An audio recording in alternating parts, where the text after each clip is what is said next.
दोस्तों, मोदी और हमारे देश के मुसलमानों के बीच एक बहुत ही अलग तरह का रिश्ता है और रिश्ता इतना अलग है जिसकी डेफिनेशन मोदी जी हमेशा कुछ नया नया बताते रहते हैं।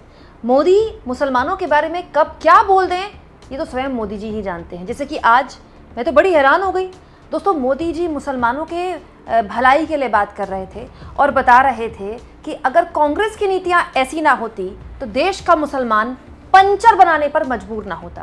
दोस्तों, मोदी की ये बात कैसे खुद मोदी को आईना दिखाती है ये मैं आगे आपको बताऊंगी, लेकिन पहले जरा सुनिए मोदी जी बोल क्या रहे हैं देश के मुसलमानों के लिए। साथियों, वक्फ के नाम पर लाखों हेक्टर जमीन पूरे देश में है।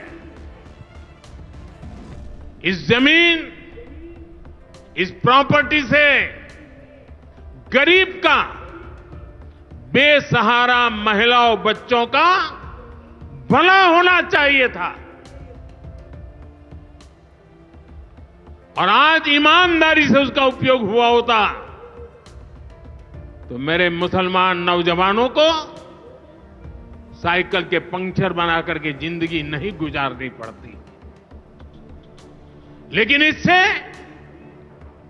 मुट्ठी भर भू माफिया का कोई भला हुआ।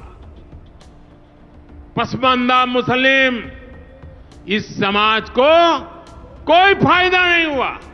वाह दोस्तों, हमारे मोदी जी ये कह रहे हैं कि अगर कांग्रेस की नीतियां सही होती तो आज जो देश का मुसलमान है उनके बच्चे पंचर ना बना रहे होते। तो क्या मोदी जी ये मानते हैं कि देश में जितने पंचर बनाने वाले हैं सब मुसलमान हैं?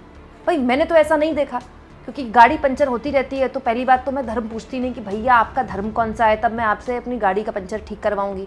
दूसरा, सच्चाई ये है दोस्तों कि इस देश में जिस तरह का काम पंचर बनाने का काम है या नाई का काम है या ट्रेलर का काम है, अमूमन माना जाता है कि ये ज़्यादातर इस तरह का काम मुसलमान लोग करते हैं, लेकिन ऐसा नहीं है। आपको बहुत सारे पंचर बनाने वाले गरीब मिल जाएंगे, गरीब हिंदू समाज के मिल जाएंगे या दूसरे समाज के मिल जाएंगे। ठीक वैसे ही ट्रेलर का काम करने वाले बहुत सारे आपको हिंदू मिल जाएंगे। ठीक वैसे ही दोस्तों मजदूरी मिस्त्री का काम करने वाले बहुत सारे आपको हिंदू मिल जाएंगे। लेकिन प्रधानमंत्री मोदी ने कितनी दुखद बात बोली दोस्तों।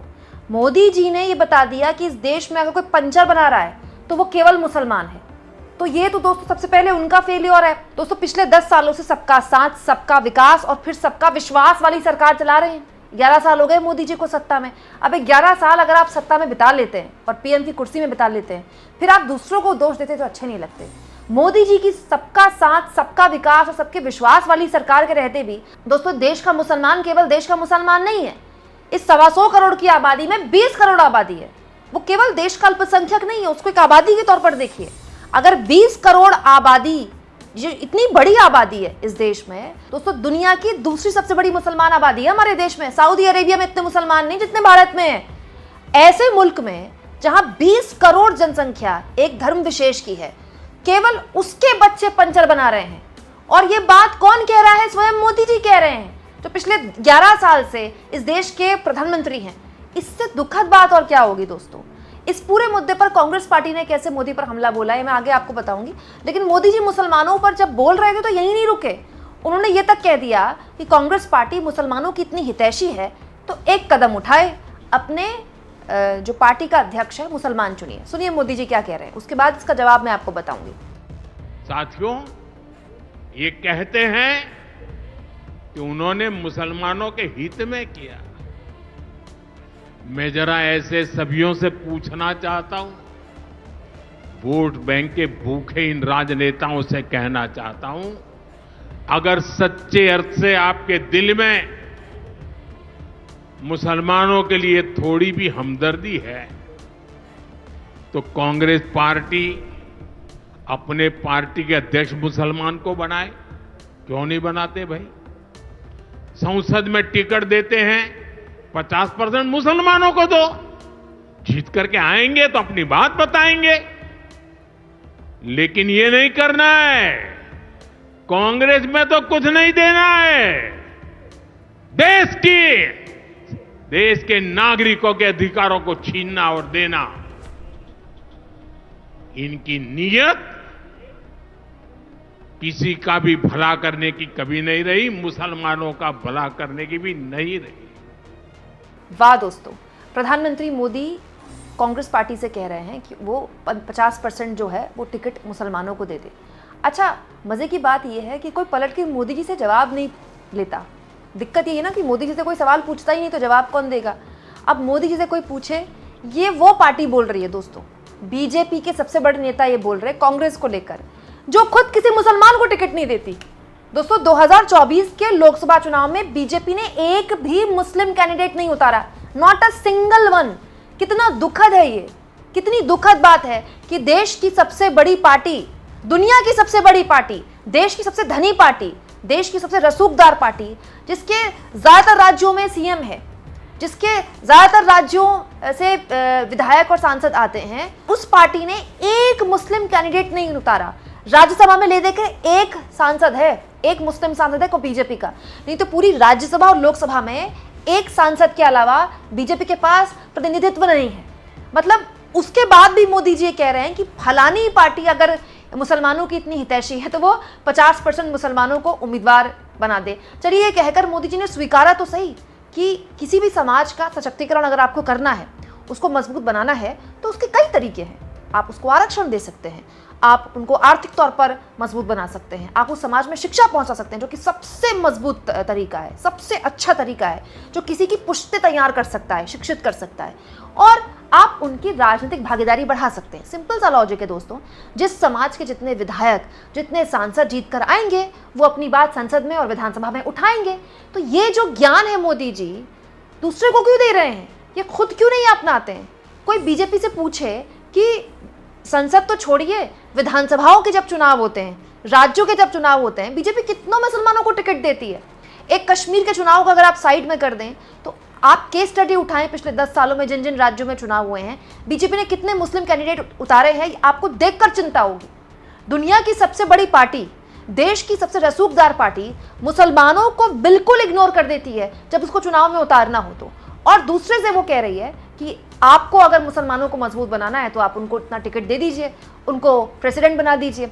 हाँ, अब मुसलमानों के बारे में बात मोदी जी ने कर ही दी है दोस्तों, और मोदी और मुसलमानों के रिश्तों के बारे में मैं बात कर ही रही हूँ, तो स्वयं मोदी जी को मैं एक और बात याद दिला देती हूँ। ये वही वर्ग है जिसके लिए मोदी जी ने पूरे चुनाव में घुसपैठिए शब्द इस्तेमाल किया था, याद है मोदी जी को। ये वही वर्ग है जिसको लेकर लगातार बीजेपी के नेताओं का कोई चुनाव नहीं जाता। अरे चुनाव तो छोड़िए, इस देश में कोई माहौल, कोई महीना नहीं जाता जब देश में बेमतलब हिंदू मुसलमान नहीं कहा जाता, बेमतलब एक वर्ग विशेष को बार बार अपमानित नहीं किया जाता। स्वयं मोदी जी आज मुसलमानों के हितैषी बन रहे हैं, लेकिन मोदी जी भूल गए 6 महीने पहले जब लोकसभा चुनाव हो रहे थे तो वो किस तरह की भाषा इस्तेमाल कर रहे थे।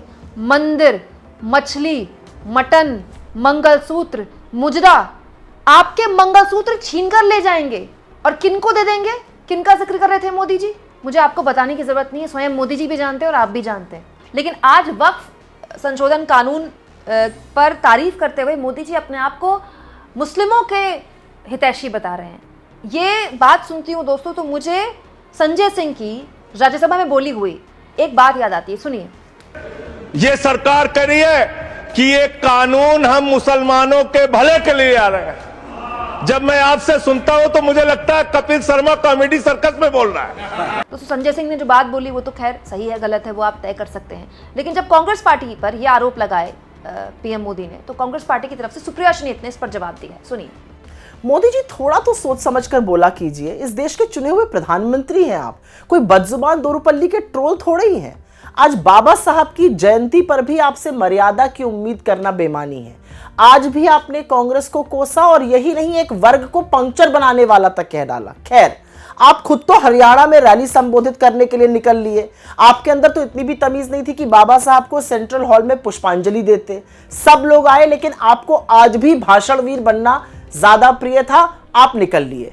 और आपके गृह मंत्री अमित शाह जी, जिनको अंबेडकर का नाम जपना फैशन लगता है, वो तो आए नहीं, न सदन में आए न प्रेरणा स्थल पे आए, वो पूरी तरह से नदारद थे। पहले बाबा साहब का सम्मान करना सीखिए, उनके संविधान को खत्म करने के लिए हर हथकंडा अपनाना बंद कीजिए और फिर बाबा साहब की बात कीजिएगा। आप हमें क्या पाठ पढ़ाइएगा। खड़गे जी हमारे चुने हुए सम्मानित अध्यक्ष खुद दलित समाज से आते हैं, अपने दम पर, अपनी लगन से, अपनी मेहनत से यहां तक पहुंचे हैं। छकड़ा भर जगह तो सरकारें हैं आपकी, एक जगह दलित मुख्यमंत्री क्यों नहीं बना पाए आप। आप बाबा साहब की बात करिएगा। सारी दुनिया जानती है कि आरएसएस में दलितों का क्या हाल है। बजाय ज्ञान देने के ये बताइए कि आज तक ठाकुर और ब्राह्मणों को छोड़कर एक भी आरएसएस प्रमुख किसी और जाति का क्यों नहीं बना। एक और बात, आपका इतिहास बहुत काला है।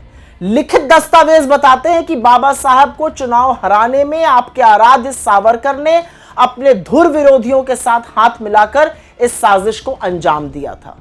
और ये कौन नहीं जानता कि आपके जनसंघ और आरएसएस के पुरखे, चाहे वो गोलवलकर हो, सावरकर हो, श्यामा प्रसाद मुखर्जी हो, उन्होंने ना सिर्फ बाबा साहब को अपशब्द कहे बल्कि उनकी तस्वीरें और संविधान की प्रतियां भी जलाई और बहुत भला बुरा कहा था इस संविधान को। सच तो यह है कि आप लोगों को आज भी बाबा साहब के समता मूलक समाज से चिढ़ है। तभी तो आपके तमाम नेता, सांसद और मंत्री और संघ के लोग कितनी बार संविधान बदलने की बात कह चुके हैं। अच्छा होगा अगर आज के दिन आप थोड़ा आत्ममंथन करते और सोचते कि जो आपकी नफरत और विभाजन की राजनीति है वो मेरे देश को किस रास्ते पर ले जा रही है, और वो रास्ता बाबा साहब के विचारों से, उनकी सोच से, उनके बनाए संविधान से कितनी दूर है। कुछ नहीं तो आज तो भाषण के बजाय बाबा साहब को प्राथमिकता देते।